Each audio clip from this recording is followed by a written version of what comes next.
Welcome into the PantherExtra Podcast. It's been a minute since Jim and I hopped on the mic. We're happy to be back with the PantherExtra show. I was totally ready last week. Somebody forgot to call me from Springfield. Yeah, you're totally ready, sleeping on your couch after covering a 1A semifinal game. Yeah, absolutely. I would have been ready. I would have been totally ready. You might have had to wake me up, though. Yeah, I multiple phone calls. I couldn't wake you up from a state away, so I was not going to do that. All right. I was ready, though. But we've got a lot to talk about because it has been so long. A lot happened last Thursday at UNI Wrestling Media Day, and I'd like to get Jim's take on that. He's put it in print already, but plenty of stuff to talk about. Also have the big NIL beer drop from the Panther Collective of PROWL. So we got a fun segment for you guys loaded up to start the show today. And then we'll get into our reaction from the week in Panther football, which was not good, and the week ahead, which is monumental and very important, which we'll talk about when we'll wrap up the show. But we'll start it out with the NIL beer / university affiliate beer face-off. We've got Swarm from Exile, excellent brewery. PROWL, the new NIL beer with UNI and the Single Panther Speed, Collective. also excellent. And the Cyclones Heisey IPA. Hazy, not Heisey. What the hell's Heisey? Well, not Nate Heisey. I'm covering UNI men's basketball tonight. Oh, okay. This is not an NIL beer. We don't get Ames Lager in Waterloo, so we can't try it, unfortunately. So we can't do the full NIL face-off. But we got Swarm, and that's what we're going to start it out with because the can's the biggest. It's a big can. And I got to tell you, lame branding here from the Swarm. Lame? I don't know about that. It's got a sticker. It's a sticker. Well, It's a sticker on a can, and it's boring. It's boring. all right, whatever. You know, Well, here's the crack. it's about. Oh, I love that sound. It's foaming a little bit. Yeah. It's about the contents inside. That's the important. Jeez, how much beer you giving me over there? Enough to get a good taste. A good taste? All right, here we go. How's the smell? And let me know the There's smell. a lot of foam here. You're definitely not a bartender. You're right. I'm not a bartender. It was foaming on me when I poured it, when I opened it. All right. You know how you do that? You know, you tip to the side, I right? did tip it. You know, I did tip it. yeah. Swirl it. It smells like beer. Smells like beer. You're not a beer guy, so it's funny. Oh, I'm a huge beer guy. Oh. Distill Brewery in Normal, Illinois. I love that stuff. Oh, all right.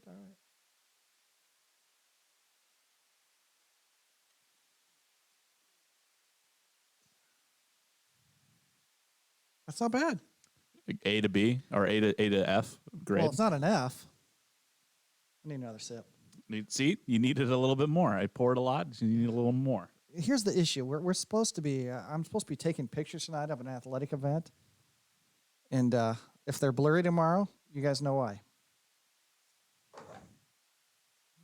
I'm gonna try this again. It's better than a budget beer.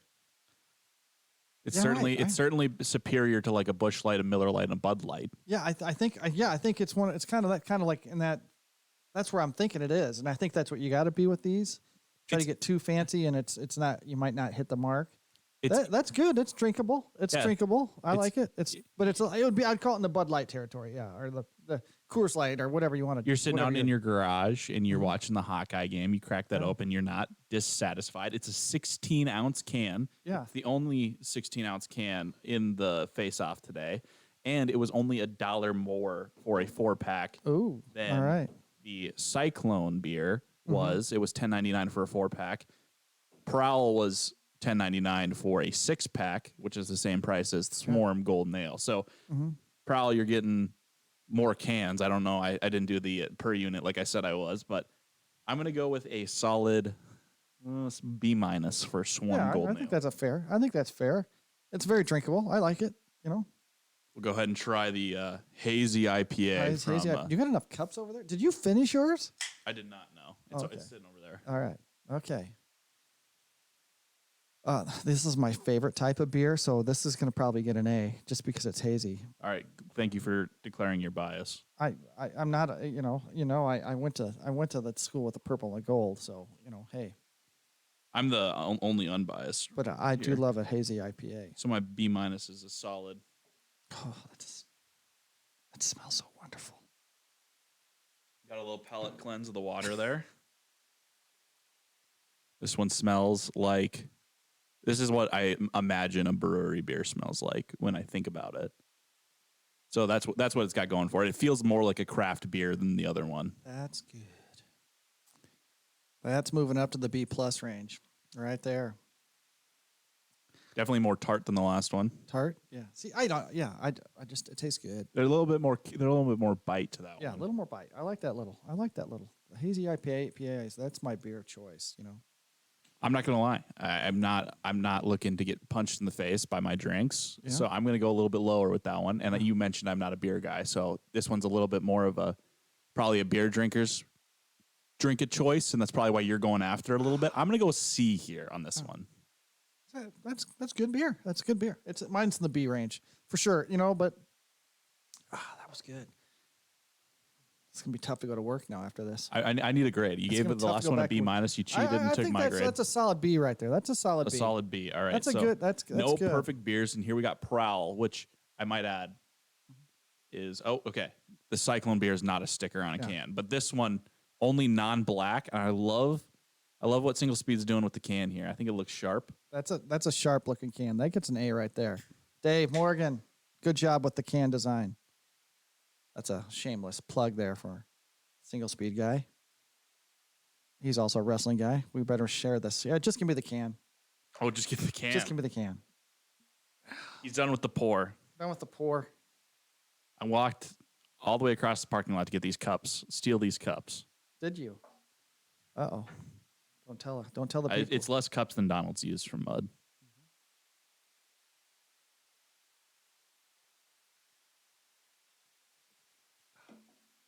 This is like the tweener between the last two. It's like, yeah, it is. It's blending the last two. Yeah. Let's take another sip of that. The can that's just nice. I do like the can. I feel like can art is all the rage these days, and I think they really knocked it out of the park. This is a golden ale. You know, I don't go golden ales very often, but you know, I could drink this. I could sit back and drink a 6-pack of this. Well, not in one sitting, but you know, pretty close. The little kick I mentioned with the Cyclone beer that knocked it down, it doesn't last as long with this one. Yes. So it goes down a little bit smoother for me and my, 24-year-old. All right. Well, the Panther PROWL beer drinking. It's in stores here in Cedar Falls, Waterloo-Cedar Falls now. Come support your Northern Iowa athletics. Men's and women's basketball is what benefits from the Panther Collective. The Panther Collective supporting. So come get your beer. You know, Panthers are at home tonight. You can get it at the McLeod Center. You can, yep. And they did their launch in Waterloo on Saturday, and they did it at the Des Moines Tap Room on Sunday. Mm-hmm. And it started rolling out in stores yesterday on Monday. I know Happy's, because that's where I got it in Cedar Falls, got it in today. So it's available in the area already.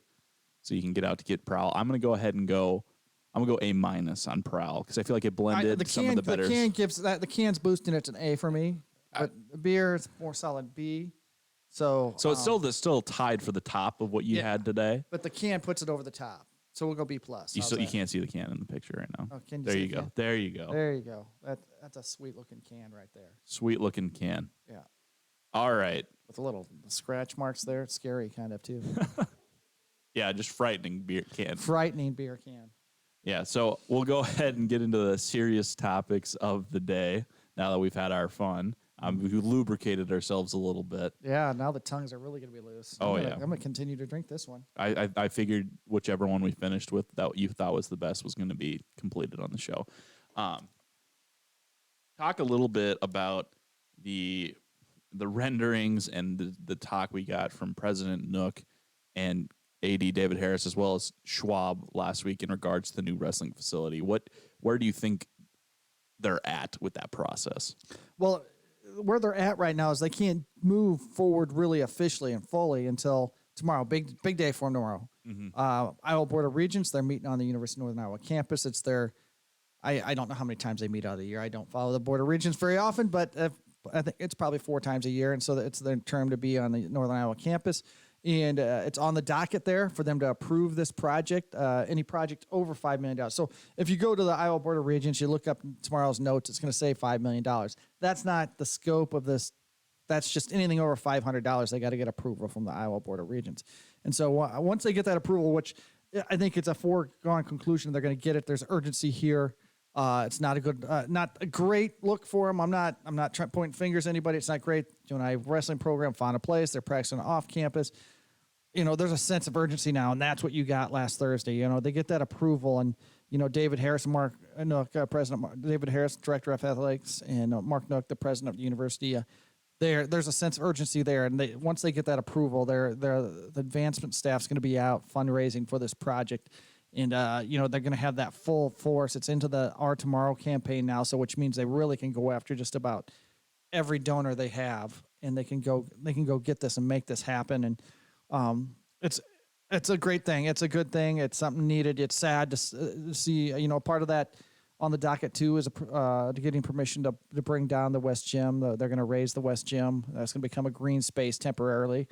That's sad to come. Lots of memories there. They talked about that. Schwab talked about how Coach Bobby Peterson, the volleyball team, sent him a video of their win in the second round of the NCAA tournament over Minnesota, where they trailed like 15-13 in like the third game or something, or maybe it was or I can't remember the exact score, but they were down by 2 late, and UNI rallied and won it in 5 and went to the Sweet 16.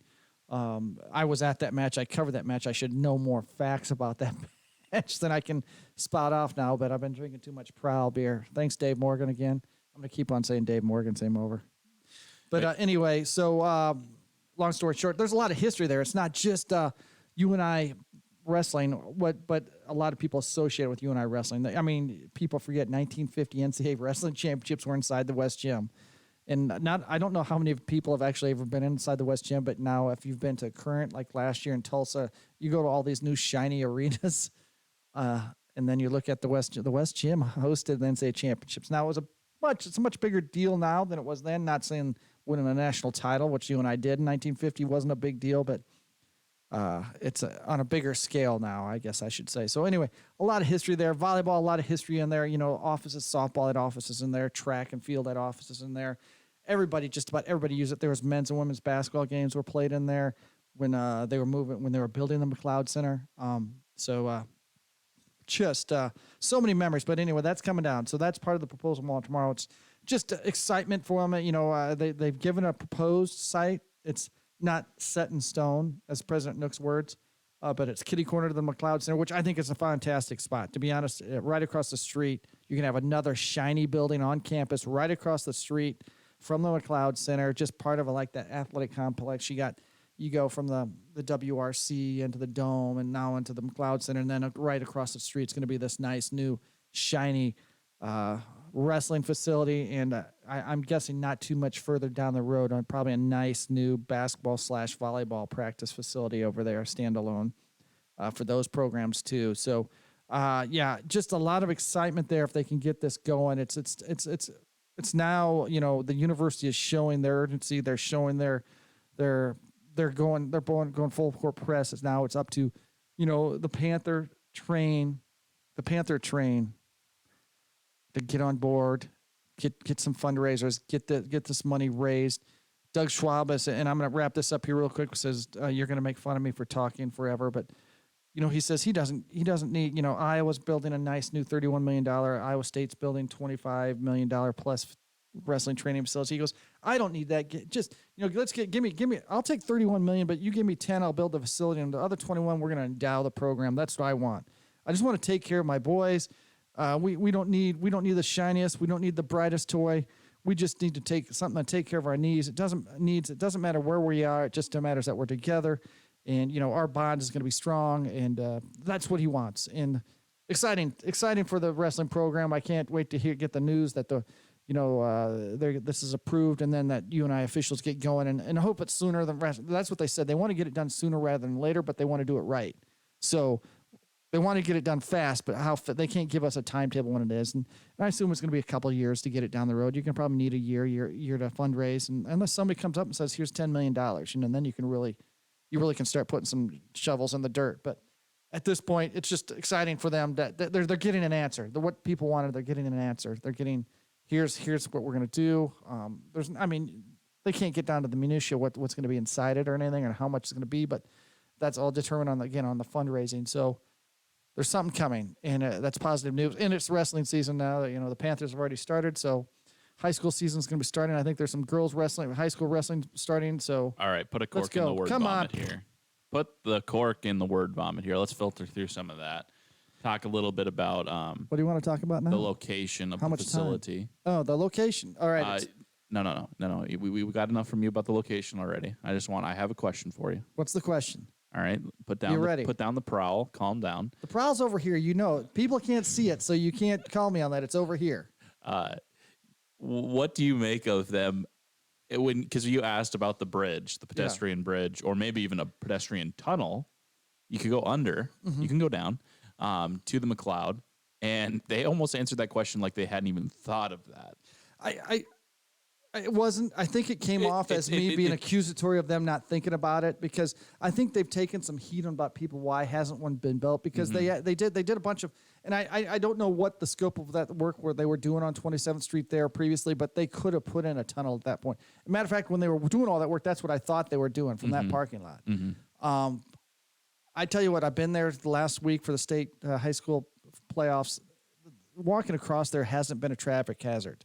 To me, or a pedestrian hazard. There's plenty of state patrolmen there.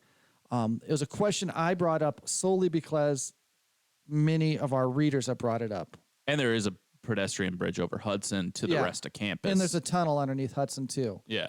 Way down from, over by the Slater and Bender Halls. So that parking lot over there. So, and that goes to the WRC. So there's that precedent there. So it was just a wonder. It was more of a, are you going to include a bridge into this? Because now your athletes got to walk across this busy street to get there. But, it's people park there and walk all across. Anyway, my whole point is I've been there. I park across there. Matter of fact, they're taking away my parking spot if that's where the new wrestling facility goes. Boo. But anyway, I think my thing is, I thought, are they thinking about putting a bridge across? That really wasn't why isn't there a bridge? And it came off. I don't think I worded the question very well, and so they were a little defensive about it. So, but I don't think that's on their radar really. So, and to me, it's not a big issue because I've been there and I know what the traffic patterns are, and they usually have patrolmen there that it really controlling the traffic, and it feels safe. I think the value play there is to maybe put the proposed or the discussed rumored men's, women's basketball, volleyball training facility in the lot that is right by the McLeod Center.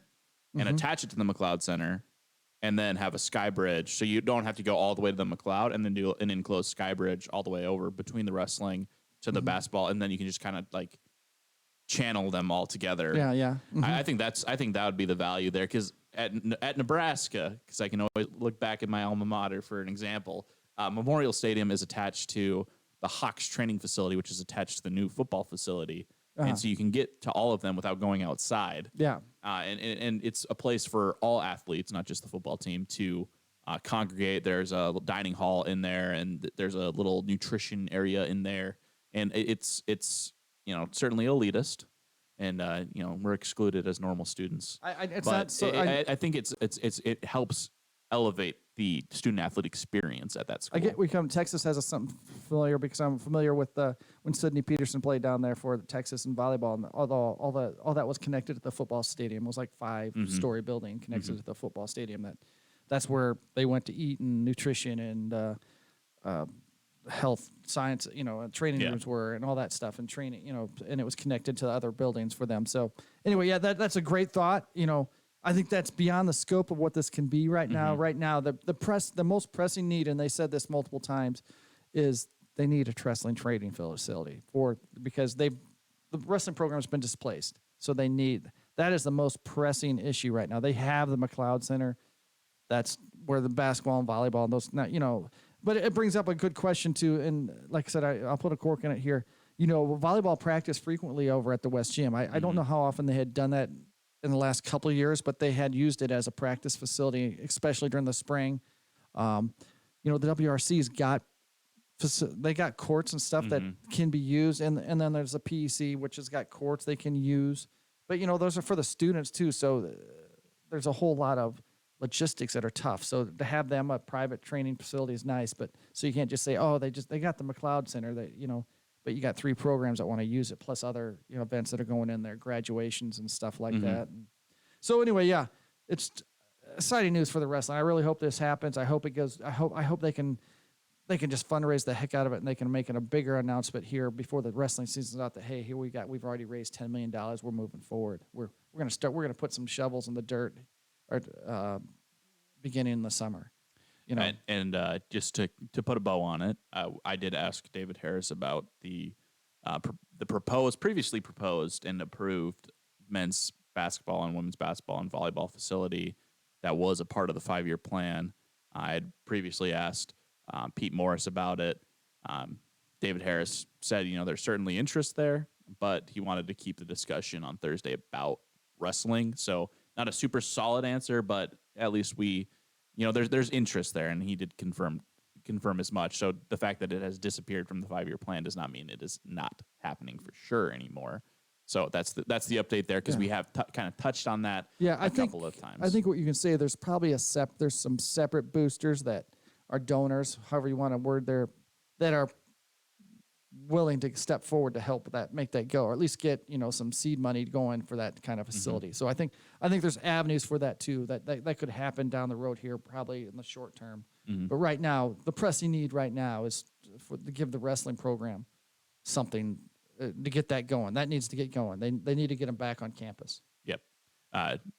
Basketball, both, and volleyball, all 3 of those programs have a home right now. Wrestling does not. So it's focused on getting wrestling a home. And I wasn't naive to that fact when I asked that question. It was just, I'm sitting there, I've asked this question already, and I know people are interested about it. Just, keeping tabs on the pulse of Panther Nation. I'm aware that people are concerned about that, and so I wanted to ask, and I just wanted to follow up on that, because I don't know if it made your story or not.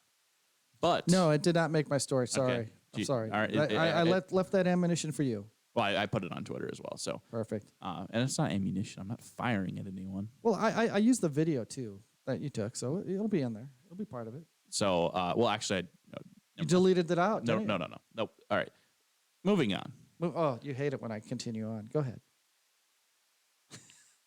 UNI loses to Missouri State. I got him flustered. I was gonna make a point about how that video did not include the full press conference, but it was not. It was immaterial. All right. Missouri State beats UNI 35-16.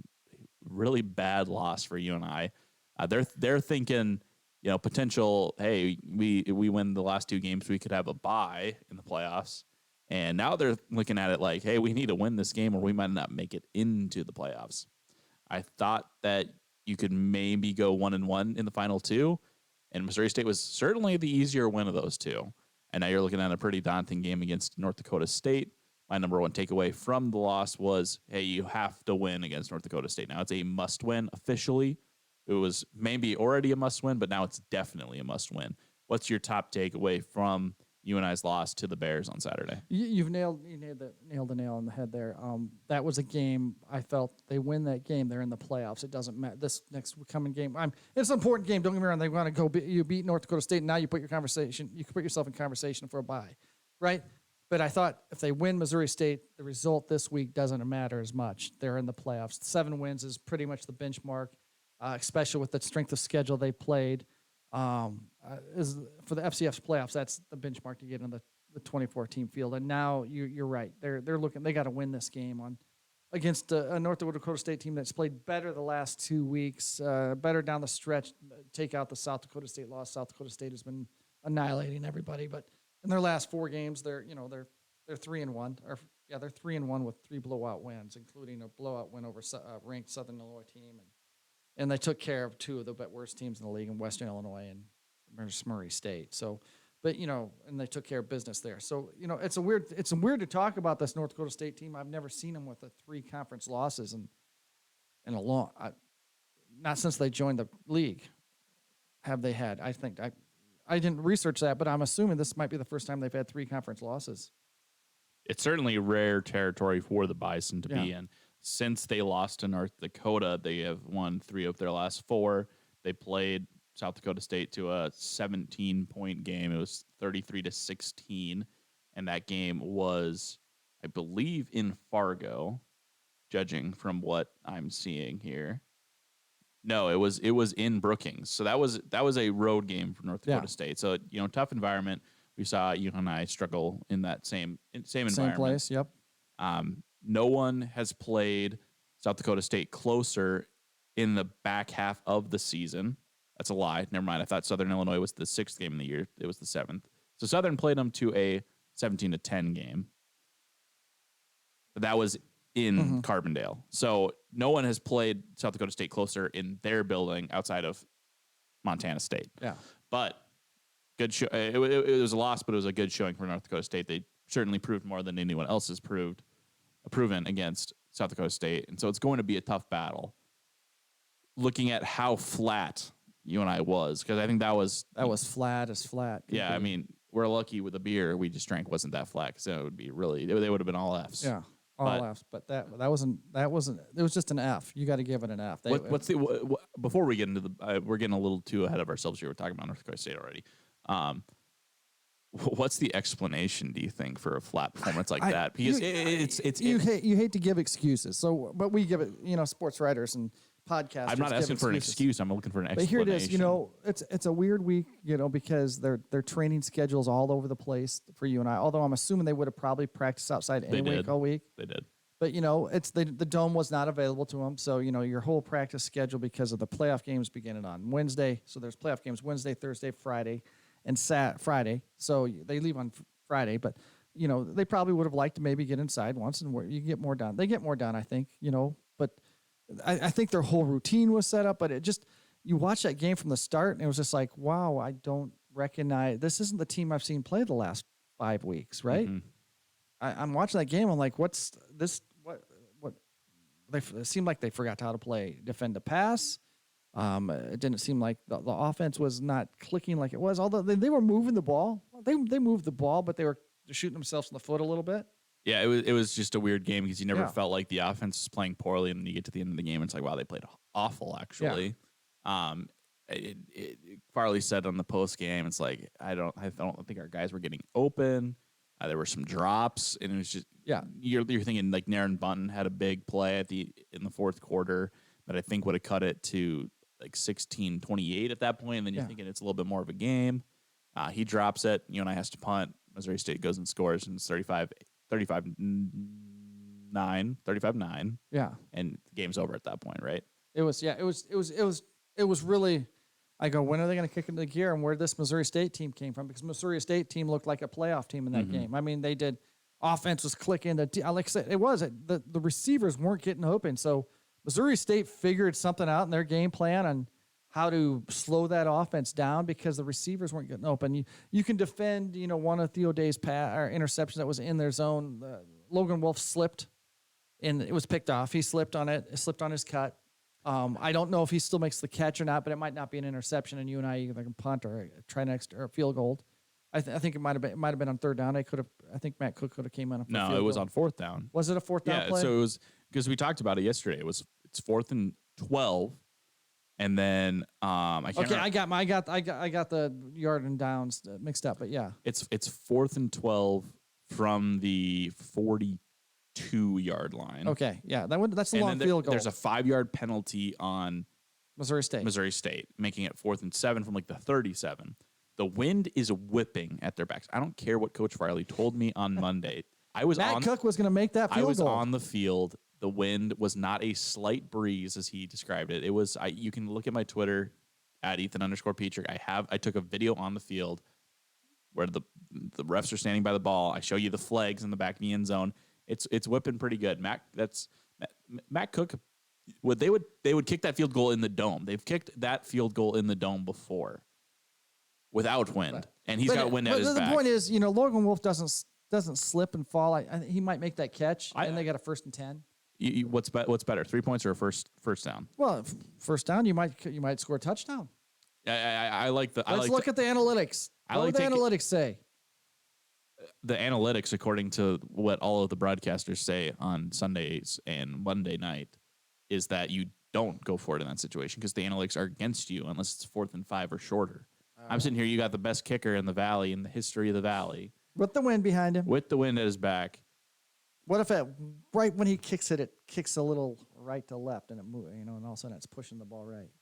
It was straight down the pipe. Straight down the pipe? It was straight down the pipe. You're adamant about this. All right. Anyway, I was just, if you're trying to ask, I think that was a pivotal play because UNI's going in to take the lead. Mm-hmm. He slipped and fell. The other interception was a great play by the Missouri State guy. He knew where, and that might be something Theo can look at. I do that read, when I throw that slant pattern, and a lot of times he throws that slant pattern. I'm like, oh my God, that's going to get picked because he's trying to thread the needle there. And that safety he cut on underneath the. It looked like he was the intended receiver on the play. Yeah, he undercut that route. He saw it coming and he knew it. And obviously, you and I saw that was one time. He was going to be able to do that one time because you and I would have held that, and then it would have been a double move, and the guy would have went up the middle. And where that safety came and cut in front, it would have been a touchdown down the middle. But you can do that one time, but that one time was a key moment in the game, and it was another interception, stopped another drive. So. Yeah, it was just a weird game to watch. I never felt like you and I was fully engaged maybe or stunned. I don't know what it was. It was definitely flat. I think the biggest area of concern there is that when it happened against South Dakota State, you could say, well, that was the number 1 team in the country that did it to us. You can't say that against Missouri State because they were a 3-win team going into that game. They were 3rd to last in the Valley ahead of 2 teams that going into Saturday had no wins. Indiana State has a win now because they beat Western Illinois, which was the other winless team. So I mean that's not an opponent you want to lose to, especially not the second to last week of the season. No, there was a lot on the line too. There was so much on the line too. I mean, it was a win and you're in the playoffs. You can rest easy going into the North, and now you're playing free against North Dakota State too. It's like, okay, we've locked up our playoff bid. We're at 7 wins. There's no way they're going to let it. And you're going to have 6 wins in the Valley. Mm-hmm. Guaranteed 6 wins in the Valley, and there's no way they're going to let a 6-win Valley team not can make the playoffs. And if you're looking at it like they're playing free, and maybe they even have more to play for, because at that point, that bye that they're talking about in the playoffs is up for grabs. At that point, you get a big win over North Dakota State, and you're launching yourself into the top 5. Yeah, you're looking at a potential seed there, and so you might get a more motivated team, because I think that first round playoff bye, even with the playoffs locked up, is probably a more like the guys want to make the playoffs, but a bye, that's a big deal. So I don't know. They're going to be motivated no matter what this weekend. I just feel like it would be a little bit more. They're going to be a lot better. Yeah, a lot better. They'd be less. Sure. They'd be less nervous, less tight, probably coming into a game with a win against Missouri State. We'll go ahead and shift gears to round out the show. Talk a little bit about North Dakota State, the upcoming matchup against the Bison, who, as you've noted, probably their worst season since joining the Missouri Valley. They have lost to North Dakota, South Dakota State, South Dakota, and South Dakota. Boy, not a 24-19 against the Coyotes. Yeah, no, the worst. Now there's another question. When's the last time North Dakota State's went 0-3 against the Dakotas? Probably never. Yeah, that's a good. Well, South Dakota State was D2 like 20 years ago. We're gonna run into the North Dakota state media mafia this Friday night. We'll have to ask them that. That's a good question right there. The Bison are the number 4 rushing offense in the nation, 240 yards per game. And that's right. That's North Dakota State. They're going to bring those tight ends and the fullbacks right at you. Yep. Yeah. Number 1 total offense in the Valley, 447 yards per game. Number 2 scoring offense in the Valley. They have the number 2 total defense, but the number 4 scoring defense. So teams are scoring on them, but not really moving the ball on them. What's your confidence level at coming into this game? You and I's lost 8 straight to them. North Dakota State's got a little bit of a hex on you and I right now, and every time it seems like you and I will play a really good first half and be in the lead, or it's a tied at halftime, and one play opens up the second half, and it just seems like North Dakota State takes off. And part of that's the way North Dakota State plays. They're going to pound on you, and they're going to wear you down, and it doesn't matter what your training conditioning is. It's just that style of play. So you gotta build some momentum. You not only have to have the lead, you have to have some momentum going into that second half where it really just, you can match what they're doing physicality wise. There's nobody that plays. Probably you can say South Dakota State does it now, but nobody plays more physical style football than North Dakota State in this league. And they got to match it, and they got to do some things. They have to have some things go their way. to win this game. I mean, I think they got to win to get in the playoffs. I don't know. I don't think 6-5 is going to get them in, even with a 5-3 Valley record. I don't think it is based on last year when I thought they were going to get in, and they didn't get in. And for what a fantastic stretch they had going, in the Valley, getting to 5-1 in the league, and it's just like, wow, So there's a lot. I don't know. I think they just got to match that physicality. They got to have some breaks go their way. They gotta slow that rush attack down somehow and shore up a little bit of the deficiencies they had in the past defense last week, and offensively they got to cut down on mistakes they're making. So. Well, going into the game, I think broad, wasn't it? That's everything. They got to be better at everything. Yeah, I mean, going into last week, I think that was probably the most disappointing part about that is that Coach Reeder comes and talks to me. He's like, "Yeah, we need to clean up turnovers," and then don't clean up turnovers. I guess. Yeah. It was just kind of it was a mystifying game. You can't throw it away, certainly not. But you want to just get rid of that game. The last three in the 8-game win streak for North Dakota State, they have 3 wins in Cedar Falls. Average margin of victory 10.6. Two of those games, one was 3, one was 4, and then there was a 25-point win, which was in 2018. Last time it was a 3-point win in 2020 or 2021, but it was the 2020 COVID season. What's your expectation for score? I'm not asking for a score prediction. What do you think is a reasonable? If you're guessing, what's going to be the margin of victory here, regardless of who wins? I think it can be a very close game. I think they can keep it close. UNI is capable of playing good defense. They showed that up until the Missouri State game. They showed they'd made a lot of improvement there. JJ is going to have them ready to play defense. We know that. He's probably more mad about that, and he's going to take all the blame about he didn't have them ready to roll as good as he could have. That Missouri State game, he's going to be motivated to be much better defensive play calling. You hope Theo thinking, man, this is my chance to have a signature win in my last game as a Panther. Let's go get it. I mean, this is a chance to, take away the playoffs. This is, UNI can win this game. They've shown it. They beat North Dakota, and North Dakota State's lost to North Dakota. I mean, that wasn't a close game either. That was a 25-point game. North Dakota way it went. Mm-hmm. So you gotta look at we can do this. They gotta go and we can roll and we can do this. We really gotta shake off last week. We gotta forget about it. We have to have amnesia here, and we gotta roll into this game and we can win it and just go out to match that physicality and do what they know they can do. That was your Jim knows nothing of the week. Probably. I think probably. But we'll go ahead and cap the show. I was looking at my notes. My notes could be wrong, too. You've been a little shaky since we got that PROWL in you, so I'm a little nervous. But we'll go ahead and cap the show there. Thank you for watching. It was great to be back in the Pseudo Studio. That's pretty good.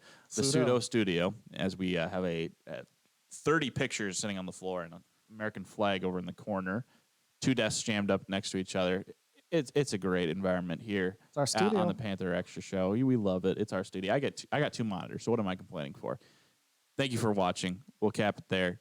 Be sure to keep your eyes on the Courier. We got a lot of great UNI content coming out. I'm going to be talking to Coach Johnson about 15 minutes from now as of recording.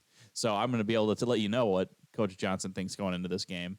And Jim's got an update on the border regions, I'm sure, coming in the coming days. So keep your eyes on the Courier. Thank you for watching.